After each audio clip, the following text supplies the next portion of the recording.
warahmatullahi wabarakatuh. Waalaikumsalam warahmatullahi wabarakatuh. Bismillah, alhamdulillah, wassalatu wassalamu ala rasulillah sayyidina maulana Muhammad bin Abdullah wa ala alihi washabihi wa wala amma ba'd. Masih semangat? Masih. Insyaallah kita kali ini kita akan membahas tentang apa? Tentang jual beli. Sebagaimana yang telah kita bahas sebelumnya, ada kaitan-kaitannya dengan penjelasan-penjelasan yang telah lalu, bahwa ini masih dalam pembahasan muamalah. Kemarin kita sudah membahas tentang prinsip-prinsipnya, kemudian kita masuk salah satunya di tentang jual beli. Apa itu jual beli, bagaimana syarat jual beli, rukun-rukunnya dan sebagainya, nanti akan dijelaskan oleh pemakalah yang sudah kita tugaskan. Silakan untuk memaparkan apa yang sudah ditulisnya, poin-poinnya saja ya. Silakan. Assalamualaikum warahmatullahi wabarakatuh. Waalaikumsalam warahmatullahi wabarakatuh. Perkenalkan, nama saya Ria Mulyana. Di sini saya akan menjelaskan poin-poin konsep jual beli. A. Ada definisi jual beli. Secara bahasa, jual beli dalam bahasa Arab itu bai'un, artinya ikrar setia atau sumpah setia. Menurut istilah, jual beli adalah pertukaran sesuatu dengan sesuatu yang berdampak kepada berpindahnya kepemilikan barang tersebut atau manfaat dari barang tersebut selamanya. B. Rukun jual beli. Ada penjual dalam bahasa Arab yaitu bai'un, ada pembeli yaitu mustari, ada barang yang dijual yaitu mabi'un, ada harga yaitu samanun, dan ada ijab qabul yaitu subutun. C. Syarat-syarat sahnya jual beli. Ada penjual. 1. Bisa membedakan, yaitu dalam bahasa Arab rasyidun. 2. Muslim jika yang dijual mushaf. Lalu ada pembeli. Pertama, dia bisa membedakan. Yang kedua, muslim. Lalu ada barang yang dijual. 1. Ada manfaatnya. 2. Suci. 3. Milik sendiri dalam arti dalam penguasaannya.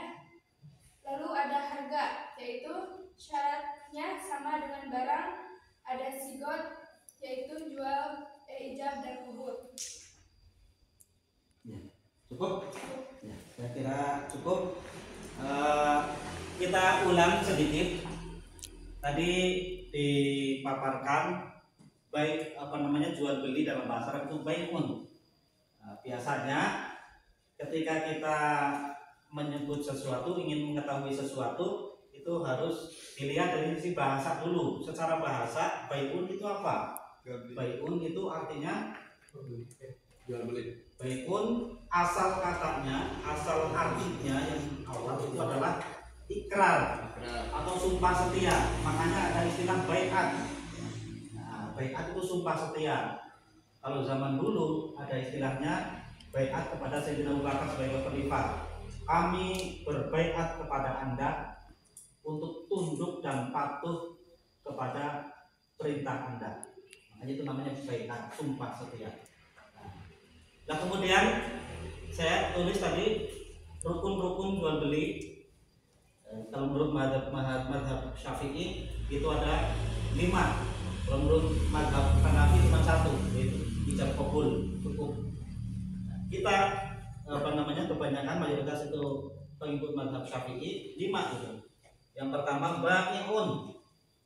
Apa? Penjual. Penjual. Syaratnya apa? Jadi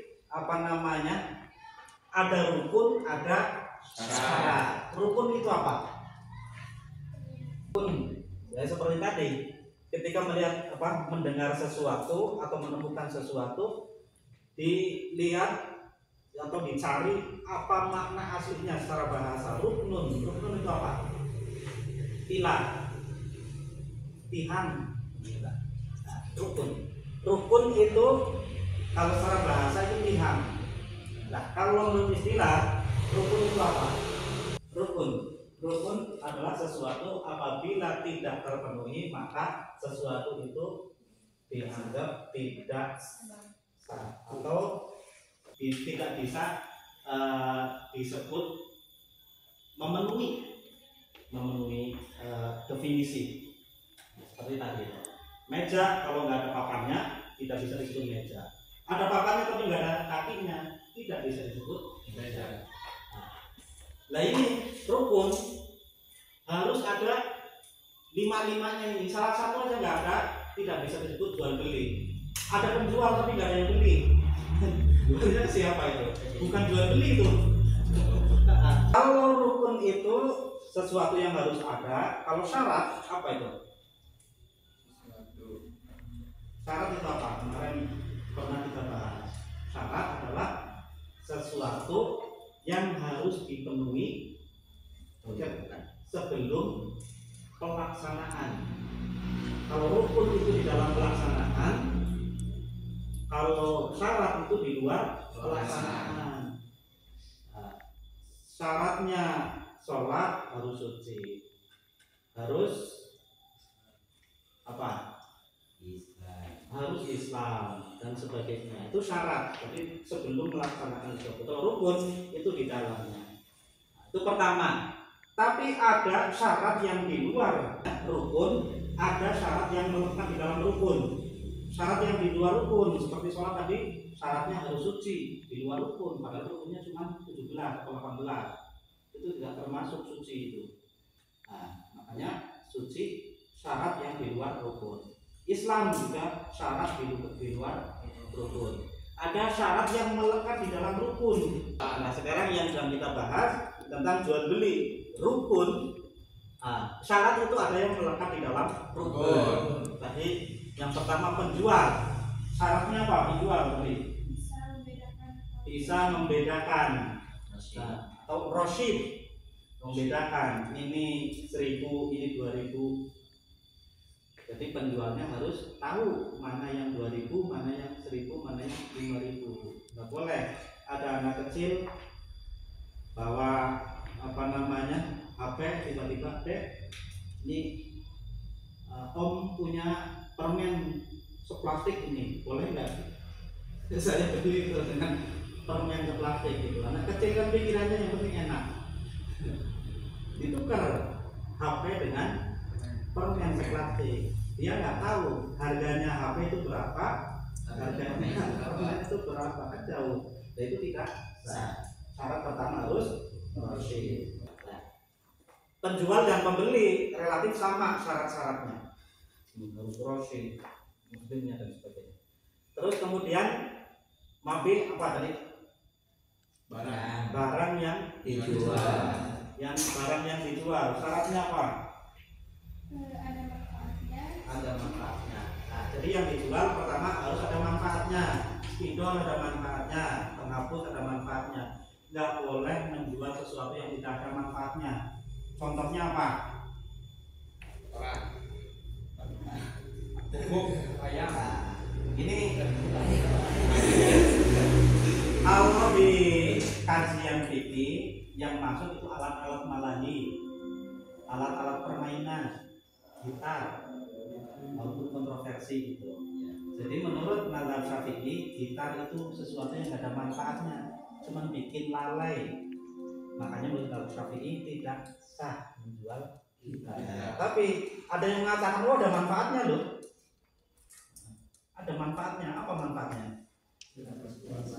Ya misalkan untuk media silaturahmi misalkan. Alasannya bisa dibikin-bikin lah.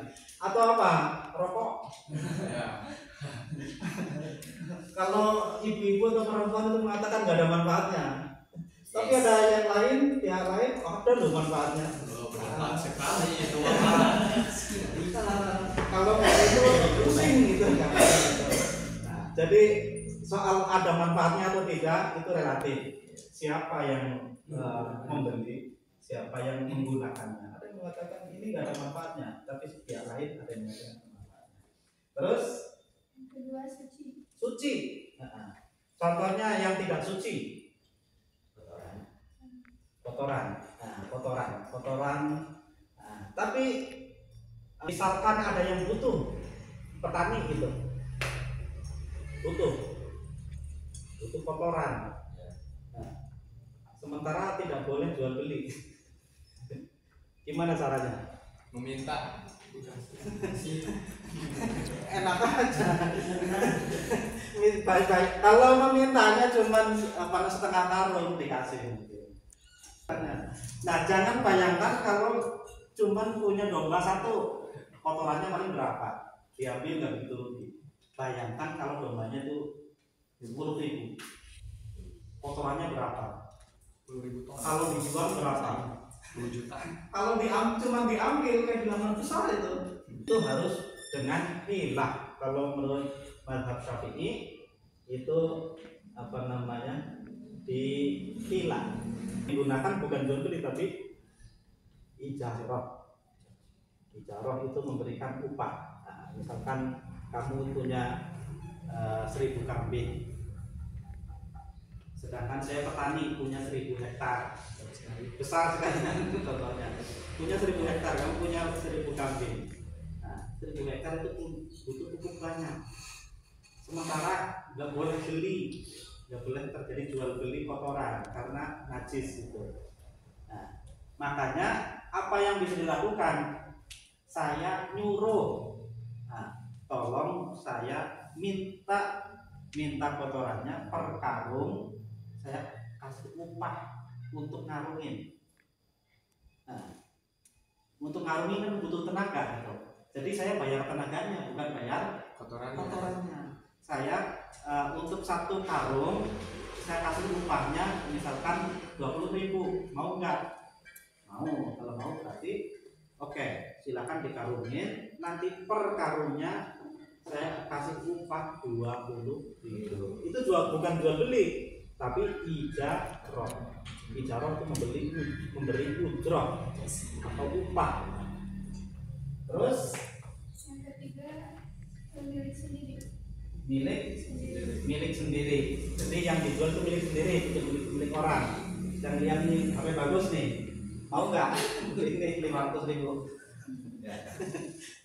Nggak boleh, harus milik sendiri atau yang di dalam kekuasaannya, misalkan di dalam perwaliannya. Kalau misalkan ini dia siapa namanya? Esa itu mewalikan ke saya, Pak, tolong jualkan HP saya. Ya 1 juta lah, kalau ada lebihnya buat Bapak. Saya jual 1.500.000. Ya, berarti saya dapat untung 500. Nah, ini bukan milik saya, tapi dalam perwalian saya, kewenangan saya boleh karena sudah diizinkan. Terus ada harga. Harga itu ganti dari barang yang dijual. Harga itu tidak mesti berupa uang. Bisa HP dibeli dengan emas, dibeli dengan perak, dibeli dengan bensin. Bagus kan? Dibeli dengan bensin atau dibeli dengan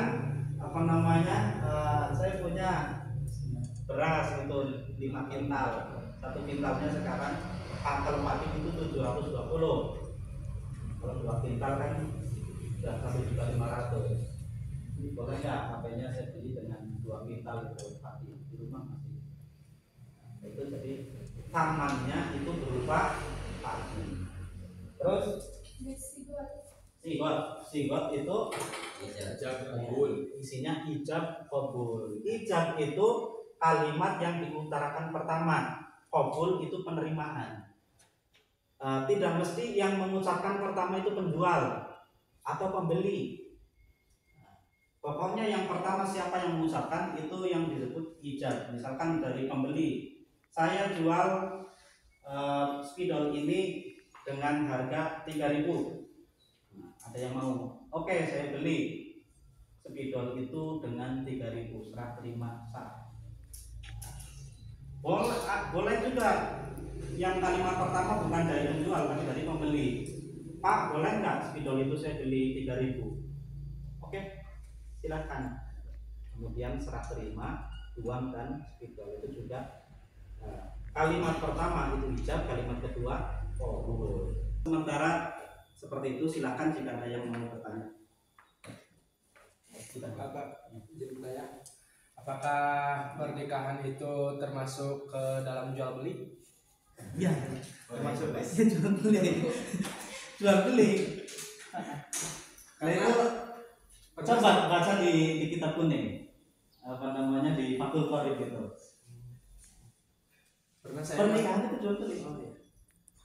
Makanya guru saya Prof. Jai Mubarak itu mengkritik bahasa pernikahan, bahasa ijab qabul, ada yang kurang pas. Salah satu syarat sahnya jual beli apa tadi? Yang aturannya mabitnya itu barang yang dijual adalah milik sendiri. Kalau anak itu milik bapaknya, saya nikahkan putri saya itu boleh. Tapi kalau apa namanya yang menyebutkan itu penghulu, saya nikahkan Esa, dan emang siapa dia? Milik saya bukan, itu nggak sah. Harus ada penyerahan dulu. Penyerahan, makanya biasanya kita hati-hati gitu. Orang tuanya Esa menyerahkan dulu ke penghulu, Pak Naif, tolong nikahkan putri saya dengan Ali. Ya, saya terima perwaliannya. Itu pertama. Terus yang dikritik kedua itu ketidaksesuaian. Biasanya yang menggunakan bahasa Indonesia. Kalau yang menggunakan bahasa Indonesia itu, saya nikahkan Anda dengan putri saya Esa dengan mahar Rp1.000 tunai. Angka tukar itu saya nikahkan kepada Anda. Maksudnya saya nikahkan dia dengan kepada Anda. Bukan saya nikahkan Anda, karena Anda bukan milik saya. Seperti saya jual spidol ini karena milik saya jual spidol ini. Tapi kalau saya nikahkan Anda, apa hak saya menikahkan dia? Karena dia bukan milik saya. Yang boleh saya nikahkan Esa putri saya dengan Anda. Nah, harus begitu. Nah, itu memang ada bahasa apa namanya? Hanya saja di dalam pernikahan itu tidak apa namanya sporadis jual beli. Ketika sudah memiliki berarti sudah menguasai semuanya, boleh diapa-apain. Itu tidak ada aturan-aturannya. Makanya dalam wa'ashiru bihunna bil ma'ruf, walaupun dia sudah menjadi istri kalian, tapi pergaulilah mereka dengan cara yang ma'ruf. Apa itu ma'ruf? Yang umum. Kalau yang nggak umum, yang neko-neko, misalkan disuruh macam-macam gitu, jungkir balik itu jangan. Itu nggak umum gitu, yang umum aja. Pergaulilah mereka dengan cara yang ma'ruf, yang umum. Mungkin sementara itu yang bisa kita bahas pada pagi ini. Terima kasih kami ucapkan kepada pemateri yang luar biasa. Apa namanya, mahasiswa sekalian yang sudah proaktif luar biasa dan bermanfaatnya untuk kita semua. Amin. Assalamualaikum warahmatullahi wabarakatuh. Waalaikumsalam.